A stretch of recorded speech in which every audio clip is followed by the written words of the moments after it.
Hello बच्चों, तो अब हम डिस्कस करेंगे question number 42 from the chapter structure of atom. तो देखते हैं इस क्वेश्चन में क्या गिवन है। एन एलिमेंट जिसका कि मास नंबर आपको गिवन है 81। मास नंबर का मतलब हो गया एटॉमिक मास, यानी कि ए वो गिवन है आपको 81। So that contains 31.7%। अब क्योंकि एक एलिमेंट के एटम का मास है तो ये आपको म्यू में दिया होगा, यानी कि एटॉमिक मास यूनिट में, क्योंकि एक एटम की बात हो रही है। अगर एक मोल ऑफ एटम्स की बात आप करोगे तो उसको आप ग्राम लिख दोगे। ठीक है, ये छोटी छोटी चीजें आपको पता होंगी। So this contains 31.7% more neutrons as compared to protons. More लिखा है, ठीक है। मोर बहुत इंपॉर्टेंट है। मैथमेटिक्स में भी ना आपको इंग्लिश थोड़ी सी आनी चाहिए, क्योंकि कई बार क्या होता है प्लस का मल्टीप्लाई, मल्टीप्लाई का प्लस ना कर दो। ठीक है, तो ये भी आप लोगों को पता होना चाहिए कि भैया आपको यहाँ पे प्लस करना है कि मल्टीप्लाई करना है। Assign the atomic symbol. तो क्वेश्चन क्या है कि हमें एटॉमिक सिंबल को असाइन करना है। ठीक है, तो क्वेश्चन जो है ये थोड़ा अलग पैटर्न का है बहुत सिंपल। अगर आपके कॉन्सेप्ट्स क्लियर है तो आप इजीली कर लोगे, और थोड़ी बहुत मैथ्स आती है तो भी कर लोगे। ठीक है, तो देखो एटॉमिक सिंबल लिखते कैसे हैं। सबसे पहली बात, एटॉमिक सिंबल लिखा जाता है, लेट्स से कि ये कोई एक एलिमेंट है एक्स, तो इसके लिए एटॉमिक नंबर को आप नीचे लिखोगे, एटॉमिक मास को ऊपर लिखोगे, तो एटॉमिक सिंबल को इस तरह से रिप्रेजेंट करते हैं। अब ये जेड और ए होता क्या है, तो लास्ट क्लास में हमने इसको पूरा बहुत अच्छे से डिटेल में भी डिस्कस किया था, तो आप चाहे तो वहां से भी देख सकते हो। एटॉमिक नंबर जिसको कि हम जेड कहते हैं, ये नंबर ऑफ प्रोटॉन्स या फिर नंबर ऑफ इलेक्ट्रॉन्स के इक्वल होता है एक न्यूट्रल एटम के अंदर। एटॉमिक मास क्या होता है, यानी कि एटम का मास। एटम का मास जो होता है ना, वो एक्चुअली न्यूक्लियस का मास होता है। तो न्यूक्लियस के अंदर कौन कौन प्रेजेंट होता है, आपके प्रोटॉन्स प्रेजेंट होते हैं और न्यूट्रॉन्स प्रेजेंट होते हैं। तो एटॉमिक मास क्या हो गया, total number of protons and total number of neutrons. अब देख लो क्वेश्चन में क्या गिवन है। क्वेश्चन में हमें कहा है कि मास नंबर जो है वो 81 है, यानी ये वैल्यू जो है वो हमें 81 गिवन है। ठीक है, साथ ही साथ उन्होंने कहा है 31.7% मोर न्यूट्रॉन्स प्रेजेंट है एज कंपेयर टू प्रोटॉन्स। तो मान लेते हैं कि जो नंबर ऑफ प्रोटॉन्स है उनको मान लेते हैं कि हम x बोल देते हैं, तो नंबर ऑफ न्यूट्रॉन्स कितने हो जाएंगे, 31.7% मोर। मोर का मतलब हो गया आप प्लस यूज करोगे ना कि मल्टीप्लाई। अगर 31.7% टाइम्स बोला होता तो आप मल्टीप्लाई यूज करते हैं, बट यहाँ पे मोर बोला है, इसका मतलब आप प्लस यूज करोगे।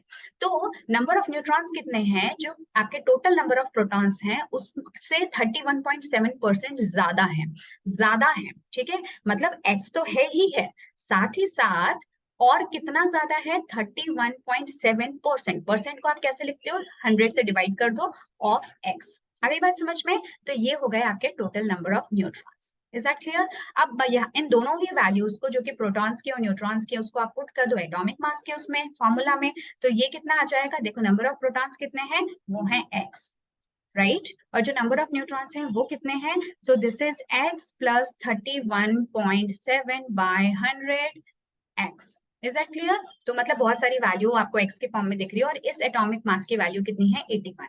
अब आपको सिंपली क्या करना है, इसको पूरे को सॉल्व कर लेना है। ठीक है, तो सिंपल कैसे सॉल्व करोगे मैं थोड़ा सा यहाँ पे बता देती हूँ। सो यहाँ पे क्या है, देखो आपका 2x तो यही हो गया, राइट। 2x, और देखो 31.7 को इस तरह से करने की बजाय आप क्या कर सकते हो, 100 को ऊपर ले जाओ, so this will become 0.31x। ठीक है, तो ये कितना हो गया आपका 2.31x इक्वल टू 81। अब आपकी कैलकुलेशन सिंपल हो गई, x कैसे निकालोगे, 81 बाय 2.31। ठीक है, जब आप इसको पूरे को सॉल्व करते हो ना, तो आपका आंसर आ जाता है करीबन करीबन कुछ 35। आप यहाँ से देख सकते हो करीबन करीबन आपका आंसर 35 आ जाएगा। अब बताओ x था क्या, x तो था हमारा नंबर ऑफ प्रोटॉन्स, है ना। ये तो हमने किया था, देखो दूसरा कलर चूज कर लेते हैं। नंबर ऑफ प्रोटॉन्स हमारे x के इक्वल थे, तो नंबर ऑफ प्रोटॉन्स कितने निकल के आ गए, सो दैट इज 35, यानी कि x के बराबर। तो बताओ नंबर ऑफ न्यूट्रॉन्स कितने हो जाएंगे। हालांकि हमसे क्वेश्चन में सिर्फ सिंबल पूछा है, तो आप चाहे तो इसको अवॉइड कर सकते हो, और आपके नंबर ऑफ इलेक्ट्रॉन्स भी 35 के इक्वल हो जाएंगे। और न्यूट्रॉन्स किसके इक्वल हो गए, तो देखो 81 में से आप 35 को माइनस कर लो, तो बताओ ये कितना आ जाएगा, ये आ जाएगा 6, और 7 में से 3 गए तो बचा 46। ठीक है, एक बार बताने मैंने सही किया कि नहीं किया। तो ये नंबर ऑफ न्यूट्रॉन्स आ गए। अब सिंबल कैसे लिखोगे, तो सिंबल लिखने के लिए आपको पता होना चाहिए एटॉमिक नंबर। एटॉमिक नंबर हमारा कितना आया है, जो आपके नंबर ऑफ प्रोटॉन्स या नंबर ऑफ इलेक्ट्रॉन्स होते हैं उसी को ही तो एटॉमिक नंबर कहते हैं।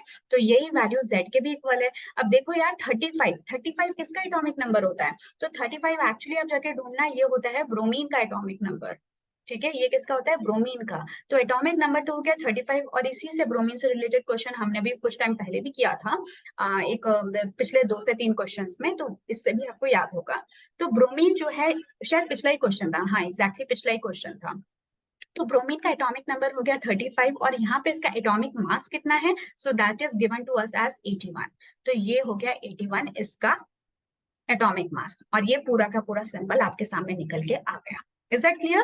तो ये था हमारा question number 42। This was an important question क्योंकि थोड़ा सा अलग पैटर्न है, मतलब समझने में अगर कॉन्सेप्ट्स आपके क्लियर है तो आप बहुत इजीली इसको कर लोगे, लेकिन फिर भी हो सकता है कि एक बार के लिए सब कुछ पता होते हुए भी आप थोड़ा सा अटक जाओ, क्योंकि इसमें थोड़ी सी मैथमेटिक्स कॉन्सेप्ट भी इन्वॉल्व है। इसी से रिलेटेड, इन्हीं कॉन्सेप्ट और इसी पैटर्न पे रिलेटेड 2-3 क्वेश्चन और हैं एनसीईआरटी में, हम उनको भी डिस्कस करेंगे आने वाली क्लासेस में। ठीक है, तो ये था हमारा question number 42 for this class. Next class में हम नेक्स्ट क्वेश्चन 43 को डिस्कस करेंगे। Till then take care, good bye and keep enjoying and keep practising.